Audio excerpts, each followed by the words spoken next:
கோவையில் கடந்த சில நாட்களாக வெயில் வாட்டி விதைத்த நிலையில் தடாகம் சாலை, சாய்பாபா காலனி மற்றும் கவுண்டம்பாளையம் உள்ளிட்ட பகுதிகளில் அரை மணி நேரத்திற்கு மேலாக கனமழை கொட்டித் தீர்த்தது. இதனால் சாலைகளில் மழை நீருடன் சாக்கடை கழிவுகளும் கலந்து தேங்கியதால் கடும் போக்குவரத்து நெரிசல் ஏற்பட்டது.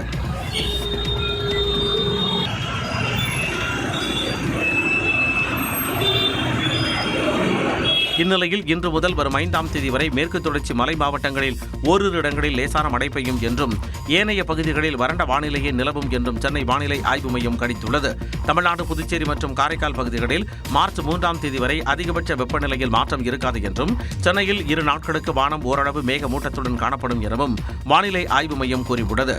தமிழ்நாட்டில் கடலோர பகுதிகளில் அதிகாலை வேளையில் லேசான பனிமூட்டம் காணப்படும் என்றும் வானிலை ஆய்வு மையம் கணித்துள்ளது.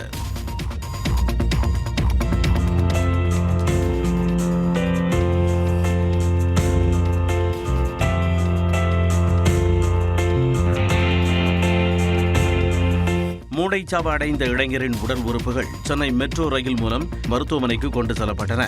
மதுரையில் மூளைச்சாவு அடைந்த 17 வயது இளைஞரிடம் இருந்து தானமாக பெறப்பட்ட நுரையீரல் மற்றும் இதயம் ஆகிய உடல் உறுப்புகளை சென்னை அப்போலோ மருத்துவமனைக்கு உடனடியாக கொண்டுவர மருத்துவக் குழுவினர் திட்டமிட்டனர். இதற்காக ஏர் ஆம்புலன்ஸ் மூலம் நுரையீரல் மற்றும் இதயம் சென்னை விமான நிலையத்திற்கு கொண்டு வரப்பட்டது. மீனம்பாக்கம் மெட்ரோ நிலையத்தில் இருந்து மெட்ரோ ரயில் மூலம் வெறும் 9 நிமிடங்களில் AGDMS மெட்ரோ ரயில் நிலையத்திற்கு உடல் உறுப்புகள் தானமாக கொண்டு செல்லப்பட்டன. அங்கிருந்த ஆம்புலன்ஸ் மூலம் கிரீம் சாலையில் உள்ள அப்போலோ மருத்துவமனைக்கு உடல் உறுப்புகளை மருத்துவக் குழுவினர் கொண்டு சென்றனர்.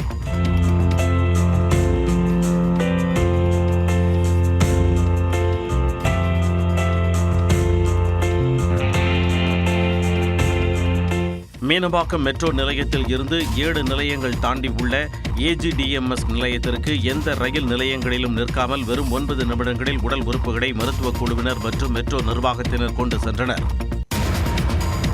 வரும் செவ்வாய்க்கிழமை முழு சந்திர கிரகணம் ஏற்பட உள்ள நிலையில் சென்னையில் 31 நிமிடங்களுக்கு பார்வையிடலாம் என்று மத்திய புவியியல் அமைச்சகம் தெரிவித்துள்ளது. வானில் தோன்றும் அரிய நிகழ்வுகளில் ஒன்றாக சந்திர கிரகணம் திகழ்கிறது. சூரியன், பூமி, சந்திரன் ஆகியவை ஒரே நேர்கோட்டில் வரும்போது பூமியின் நிழல் சந்திரனை மறைப்பதால் இது தோன்றுகிறது. இந்நிலையில் இந்த ஆண்டின் முதலாவது சந்திர கிரகணம் வரும் 3ஆம் தேதியான செவ்வாய்க்கிழமை தோன்றுகிறது.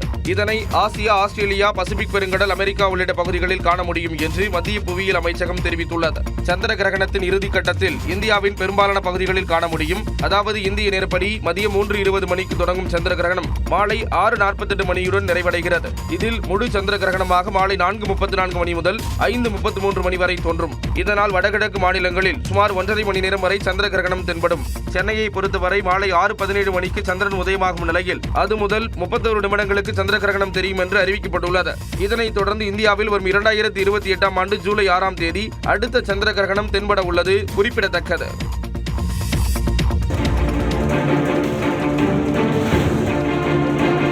சென்னை மெட்ரோவின் 2ஆம் கட்ட பணிக்காக கலங்கரை விளக்கத்தில் இருந்து சுரங்கம் தோண்டும் பணியை தொடங்கிய பிளம்பிங்கோ இயந்திரம் வெற்றிகரமாக திருமயிலை வந்தடைந்த காட்சிதான் இது.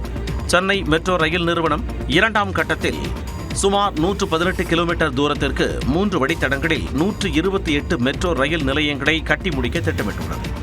அதன்படி கலங்கரை விளக்கத்தில் இருந்து பூந்தமல்லி புறவழிச்சாலை வரை 26 கிலோமீட்டர் தூரத்திற்கு 4வது வழித்தடம் அமைக்கப்பட உள்ளது. இதற்காக பிளம்பிங்கோ என பெயரிடப்பட்ட சுரங்கம் தோண்டும் இயந்திரம் மூலம் கலங்கரை விளக்கத்தில் இருந்து சுரங்கம் அமைக்கப்பட்டு வந்தது. இந்நிலையில் அந்த இயந்திரம் சுரங்கம் தோண்டும் பணியை வெற்றிகரமாக முடித்து திருமயிலை நிலையத்தை வந்தடைந்தது.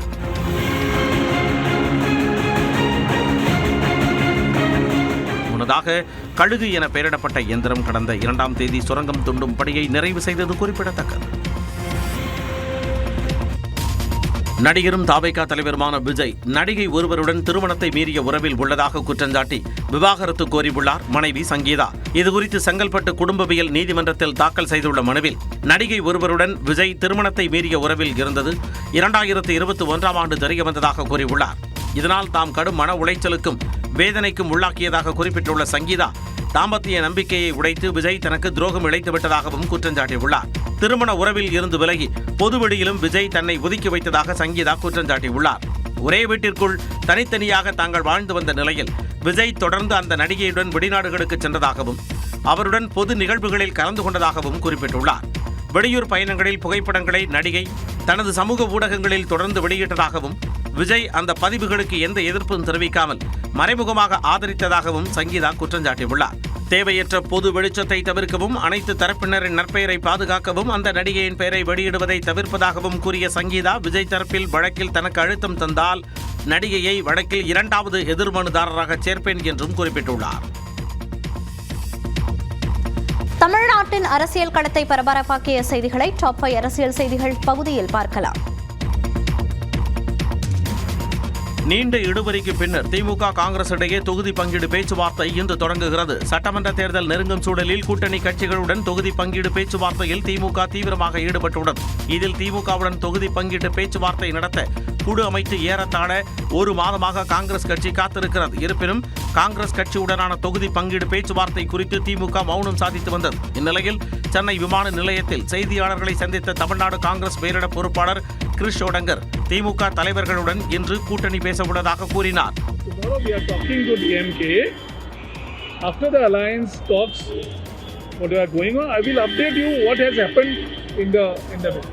விரைவில் ராகுல் காந்தி தமிழ்நாடு வரவுள்ளதாகவும், பேச்சுவார்த்தை முடிந்ததும் எத்தனை தொகுதிகளில் காங்கிரஸ் போட்டியிடும் என்பன குறித்த அதிகாரப்பூர்வ அறிவிப்பு வெளியாகும் என கிறிஸ் ஷோடங்கர் கூறினார். மோடியா லேடியா என்று சவால் விட்ட ஜெயலலிதா மீது பிரதமர் நரேந்திர மோடிக்கு ஏன் திடீர் பாசம் என்று முதலமைச்சர் மு க ஸ்டாலின் வினவியுள்ளார். கோவையில் திமுக பாக முகவர்கள் கூட்டத்தில் பேசிய அவர் பாஜக அரசை கடுமையாக சாடினார். வளர்ச்சி என்றாலே பிடிக்காத ஒரு கட்சியா பாஜக இருக்கு. மக்கள் அவங்களை தொடர்ந்து புறக்கணிக்கிறாங்க. அதனால அதிமுகவை தன்னுடைய கிளைக்கழகமாக மாற்றி அதில் முன்னேறி வரலாம்னு நினைக்குது பாஜக. தொடர்ந்து பேசிய அவர் பிரதமர் நரேந்திர மோடி திடீரென ஜெயலலிதா புகழ் பாடுவதாக விமர்சித்தார். குஜராத் மோடியா இந்த லேடியான சவால் விட்ட அம்மையார் மேல திடீர் பாசம் இன்றைக்கு மோடிக்கு வந்திருக்கு. அம்மையார் ஜெயலலிதா விட்ட சவால் உங்களுக்கு மறந்து போச்சா? இல்ல இந்தியாவிலே அதிமுக அரசாங்கம் தான் ஊழல் அதிகமா நடக்கிற அரசாங்கம்னு உங்களுடைய நம்பர் 2 அமித்ஷா பேசினாரு, அதை மறந்துட்டீங்களா? நீங்க மறந்திருக்கலாம்.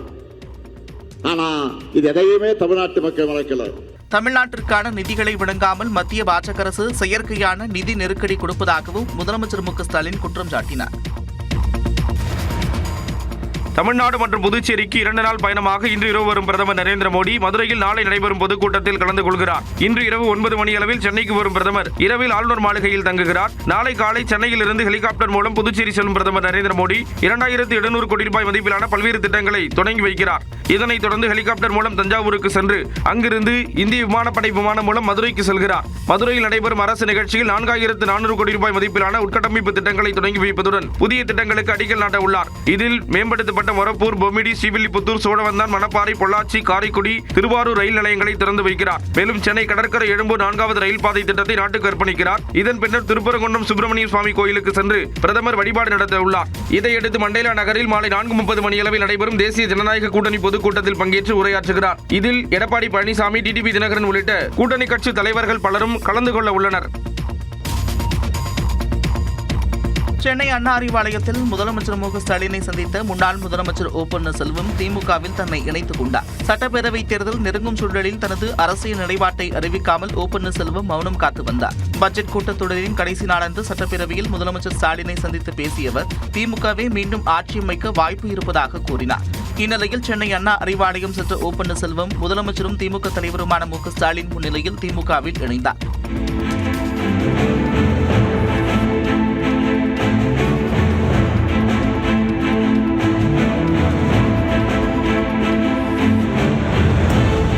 இதனைத் தொடர்ந்து போடிநாயக்கனூர் சட்டமன்ற உறுப்பினர் பதவியை OPS ராஜினாமா செய்தார். தலைமை செயலகம் சென்ற அவர் தலைமை செயலக செயலாளர் ஸ்ரீனிவாசனிடம் தனது ராஜினாமா கடிதத்தை வழங்கினார். அடுத்து வருகின்ற சட்டமன்ற பொதுத் தேர்தலில் திராவிட முன்னேற்ற கழகம்தான் வெற்றி அடைய போகிறது, தளபதி தான் மீண்டும் முதலமைச்சராக வரப்போகிறார் என்று அனைத்து மக்களுடைய மனங்களிலும் இன்றைக்கு நிலை கொண்டிருக்கின்ற உண்மையான நிலை. திராவிட முன்னேற்ற கழகத்தில் இணைந்திருப்பது தர்மம் என்று. அதிமுக சார்பில் 3 முறை முதலமைச்சராக இருந்த ஓ பன்னீர்செல்வம் திமுகவில் இணைந்திருப்பது வரலாற்று முக்கியத்துவம் பெற்றுள்ளது. முன்னாள் முதலமைச்சர் ஓ பன்னீர்செல்வம் திமுகவில் இணைந்தது குறித்து அதிமுக தலைவர்கள் பலரும் கருத்து தெரிவித்துள்ளனர். அந்த தீய சக்தியான கருணாநிதி அவருடைய மகன் தலைமையிலே இருக்கின்ற திராவிட முன்னேற்ற கழகத்தில் அவர் இணைந்திருக்கிறார். இது ஒரு வெட்கக்கேடான ஒரு செயல். எங்கள் தலைவரை பற்றி சொல்வதற்கு எந்த விதமான தார்மீக உரிமையும் இல்லை. முகாமாரி செல்வதை பற்றியெல்லாம் நாம் கவலைப்பட தேவையில்லை. இதுவரைக்கும் அதிமுக அப்படின்னு உரிமை மீட்பு குழு, அதிமுகவில் பொதுச் செயலாளர், அதிமுகன்னு சொல்லி ஒரு குழப்பமான ஒரு நிலையை தான் தமிழ்நாட்டு மக்களுக்கு செய்தியாக சொல்லிக் கொண்டே இருந்தார்கள். காலத்துக்கேற்ப, நேரத்துக்கேற்ப, சூழ்நிலைக்கேற்ப பச்சோந்தி நிறம் மாறுவது போல அப்போது நிறம் மாறிக்கொண்டிருந்த ஒருவர் ஓபிஎஸ் திமுகவுடைய ஒரு பினாமி இன்றைக்கு வெட்ட வெளிச்சமாக இருக்கிறது. யாரை அதிமுகவுடைய ஆரம்பத்திலிருந்து தீய சக்தி அப்படின்னு சொல்லி அவ்வளோ கடுமையாக நம்ம எதிர்க்கிறோமோ அந்த கட்சியில் போய் சேர்றது அப்படிங்கிறது ஒரு துரோகத்தின் உச்சகட்டம். கர்ப்பப்பை வாய் புற்றுநோய்க்கான தடுப்பூசி திட்டம் இன்று தொடக்கம். நடிகர் திலீப்புக்கு எதிரான வழக்கில் மேல்முறையீடு உள்ளிட்ட செய்திகளை டாப் 5 இந்தியா பகுதியில் பார்க்கலாம். நாடு முழுவதும் 14 வயதான சிறுமிகளுக்கு கர்ப்பப்பை வாய் புற்றுநோய்க்கான தடுப்பூசியை இலவசமாக செலுத்தும் திட்டத்தை பிரதமர் நரேந்திர மோடி இன்று தொடங்கி வைக்கிறார். பெண்கள் மத்தியில் அதிக அளவில் பரவும் புற்றுநோய்களில் 2வது இடத்தில் கர்ப்பப்பை வாய் புற்றுநோய் திகழ்கிறது. ஆண்டுதோறும் புதிதாக 1,20,000 பேருக்கு இந்த புற்றுநோய் ஏற்படுவதுடன் சுமார் 80,000 பேர் உயிரிழப்பதாக கூறப்படுகிறது. இதனை தடுக்கும் வகையில் 14 வயதுள்ள சிறுமிகளுக்கு இலவச தடுப்பூசி செலுத்தும் திட்டத்தை மத்திய அரசு கொண்டு வந்துள்ளது. ராஜஸ்தானின் அஜ்மீரில் இந்த திட்டத்தை பிரதமர் நரேந்திர மோடி இன்று தொடங்கி வைக்கிறார். இந்த திட்டத்தின் கீழ் ஒவ்வொரு ஆண்டும் நாடு முழுவதும் 1,15 லட்சம் சிறுமிகளுக்கு தடுப்பூசி போடப்பட உள்ளது. ஆயுஷ்மான் மருத்துவமனைகள், சமூக சுகாதார மையங்கள், மாவட்ட மருத்துவமனைகள், அரசு மருத்துவக் கல்லூரிகள் மற்றும் மருத்துவமனைகளில் இந்த தடுப்பூசியை போட்டுக் கொள்ளலாம். இந்த தடுப்பூசி திட்டத்தின் பலன்கள் 15-20 ஆண்டுகளில் தெரியவரும் என்று உலக சுகாதார அமைப்பின் முன்னாள் தலைமை விஞ்ஞானி சௌமியா சுவாமிநாதன் தெரிவித்துள்ளார். The regulatory agencies and WHO have agreed that this is one of the safest vaccines. And now with the new data from clinical trials, we know that 1 dose is enough. Earlier we had to give 3 doses, then it became 2 doses, and now finally it's come to just 1 dose of the HPV vaccine. Offers you more than 90% protection against getting this infection and therefore getting cervical cancer. இது மிகவும் பாதுகாப்பான தடுப்பூசி என்றும் சௌமியா சுவாமிநாதன் தெரிவித்தார். திமுக உள்ளிட்ட காங்கிரஸ் கூட்டணி கட்சிகள் நாட்டின் வளர்ச்சிக்கு எதிராக இருப்பதாக பிரதமர் நரேந்திர மோடி குற்றம் சாட்டியுள்ளார். நெட்வொர்க் 18 குழுமத்தின் ரைசிங் பாரத் உச்சி மாநாடு நிகழ்ச்சியில் உரையாற்றிய பிரதமர் மோடி ஏஐ மாநாட்டில் இளைஞர் காங்கிரசார் சட்டையை கழற்றி போராட்டம் நடத்தியதை கடுமையாக விமர்சித்தார். दुनिया के विकसित देशों की तुलना में काफी समय बाद आया उस भारत ने தொடர்ந்து உரையாற்றிய பிரதமர் திமுக அரசையும் விமர்சித்தார். तमिलनाडु के गरीब परिवारों के लिए करीब 9.5 लाख पक्के घर अलॉट किए गए हैं, लेकिन इनमें से 3 लाख घरों का निर्माण अटक गया है क्योंकि डीएमके सरकार गरीबों के इन घरों के निर्माण में दिलचस्पी नहीं दिखा रही है. மேற்கு வங்கத்திலும் ஆயுஷ்மான் பாரத் உள்ளிட்ட மத்திய அரசின் திட்டங்கள் செயல்படுத்தப்படவில்லை என பிரதமர் மோடி குற்றம் சாட்டினார். चलते थे खबरें दिखाई जाती थी केजरीवाल भ्रष्ट है, केजरीवाल भ्रष्ट है.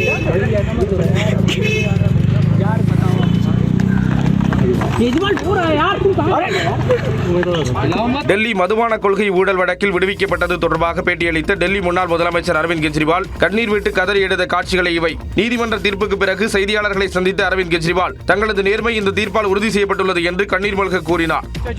भारत के इतिहास में कभी नहीं हुआ. सिटिंग चीफ मिनिस्टर को उसके घर से घसीटकर जेल में डाला गया और 6 महीने तक जेल में रखा गया. हमारे उप मुख्यमंत्री मनीष सिसोदिया जी, उनको लगभग 2 साल तक जेल में रखा गया. पूरा का पूरा फर्जी केस था. आई जाती थी केजरीवाल भ्रष्ट है, केजरीवाल भ्रष्ट है.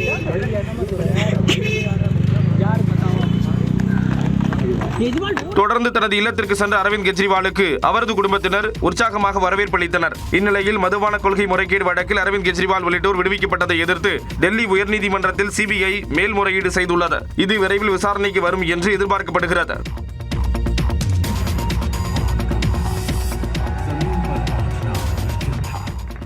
तब आसमान ने रास्ता दिखाया.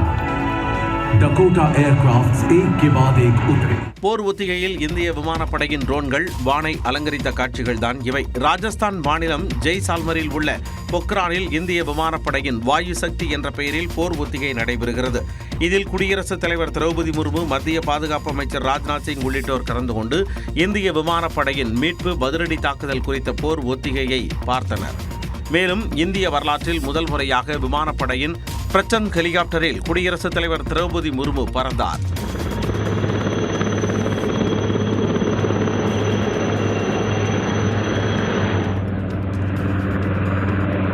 இந்நிலையில் இரவில் இந்திய விமானப்படையின் கண்கவர் ட்ரோன் சாகசங்கள் நடைபெற்றன.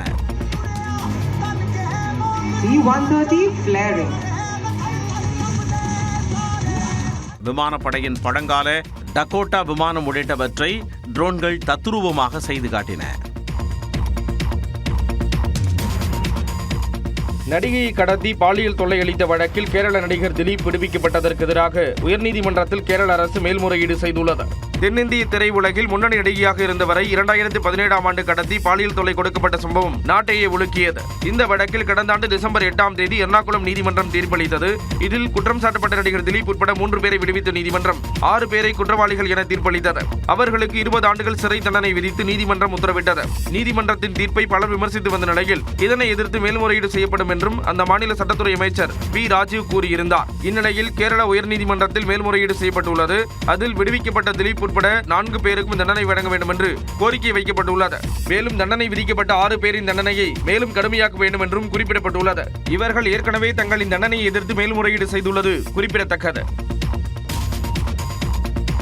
ஆப்கானிஸ்தான் மீது தாக்குதல் நடத்திய பாகிஸ்தான், பெருவில் ஏற்பட்ட நிலச்சரிவு உள்ளிட்ட செய்திகளை டாப் 5 உலகம் பகுதியில் பார்க்கலாம். ஆப்கானிஸ்தான் மீதான வான்வழி தாக்குதலில் 274 தாலிபான்களை கொன்றதாக பாகிஸ்தான் ராணுவம் தெரிவித்துள்ளது.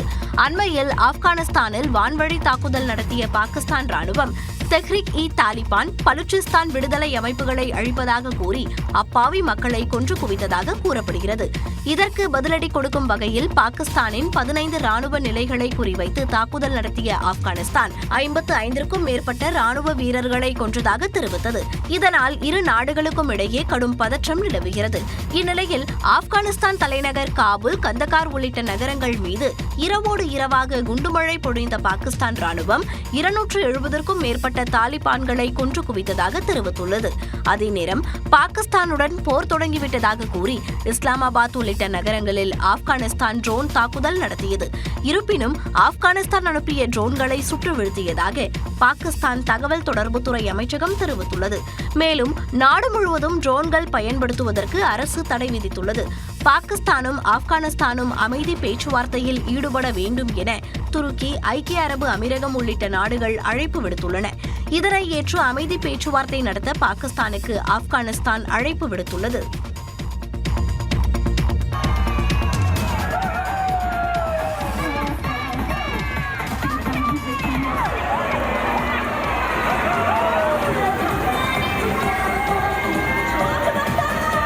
சர்வதேச அளவில் பிரபலமான போக்கிமான் கதாபாத்திரம் அறிமுகம் செய்யப்பட்டு 30 ஆண்டுகள் நிறைவடைந்துள்ளது. ஜப்பானைச் சேர்ந்த சடோஷி தஜிரி என்பவர் 1996ஆம் ஆண்டு உருவாக்கிய கதாபாத்திரம் போக்கிமான். மஞ்சள் நிறத்தில் கியூட்டாக இருக்கும் இந்த கதாபாத்திரம் எளிதில் குழந்தைகளின் கவனத்தை ஈர்த்த நிலையில் சர்வதேச அளவில் இதற்கு ரசிகர்கள் வளர்ந்தனர். இந்நிலையில் இந்த பிகாச்சு கதாபாத்திரம் அறிமுகமாகி 30 ஆண்டுகள் நிறைவடைந்துள்ளது. இதனை அதன் ரசிகர்கள் கொண்டாடி வருகின்றனர்.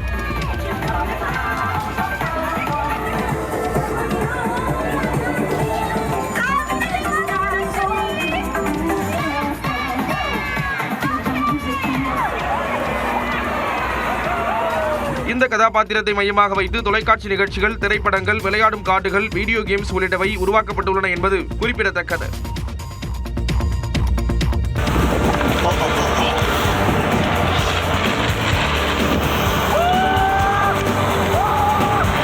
இத்தாலியைச் சேர்ந்த சாகச வீரர் 250 மீட்டர் உயர கட்டிடத்தில் இருந்து குதித்து சாதனை படைத்தார். கைட் சர்ஃபிங் எனப்படும் காற்றாடி போன்ற ஒன்றின் உதவியுடன் உயரமான பகுதியில் இருந்து குதிக்கும் சாகச வீரர் ஆண்ட்ரே பிரிசிபி. இவர் துபாயில் உள்ள எயின் துபாய் என்ற 250 மீட்டர் உயரம் கொண்ட கட்டிடத்தின் உச்சியில் இருந்து குதித்தார்.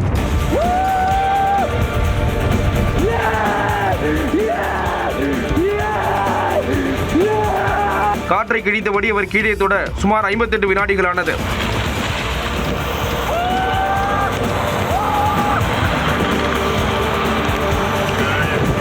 இதுபோன்று 6 முறை உயரமான கட்டிடத்தில் இருந்து ஆண்ட்ரே பிரிசிபி தரையிறங்கி சாதனை படைத்துள்ளது குறிப்பிடத்தக்கது.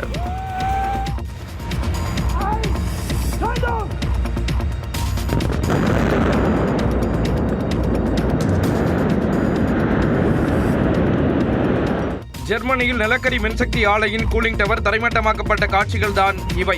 அந்நாட்டில் பழுப்பு நிற நிலக்கரியை வைத்து மின்சக்தி உருவாக்கும் ஆலைகள் செயல்பட்டு வந்தன. அவை சுற்றுச்சூழலுக்கு பாதிப்பு ஏற்படுத்தி வந்த நிலையில் அவற்றின் பயன்பாடு நிறுத்தப்பட்டது. இந்நிலையில் கொலோன் என்ற இடத்தின் வடக்கு பகுதியில் உள்ள ஆலையின் கூலிங் கோபுரத்தை தரைமட்டமாக்க திட்டமிடப்பட்டது. அதன்படி 117 மீட்டர் உயர கோபுரம் வெடிபொருட்கள் வைத்து இடிக்கப்பட்டது.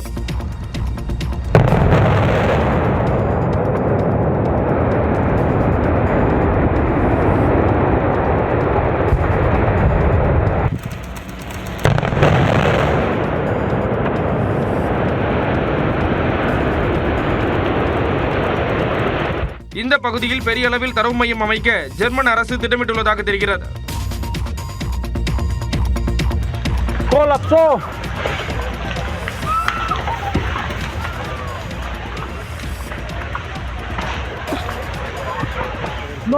பெரு நாட்டில் பெய்த கனமழையால் நிலச்சரிவு ஏற்பட்ட காட்சிகளே இவை.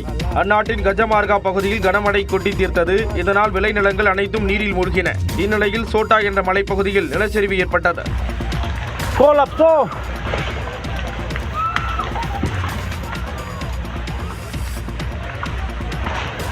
இதனால் விளைநிலங்கள் மற்றும் வீடுகள் சேதமடைந்ததாக அந்த பகுதி மக்கள் கூறினர்.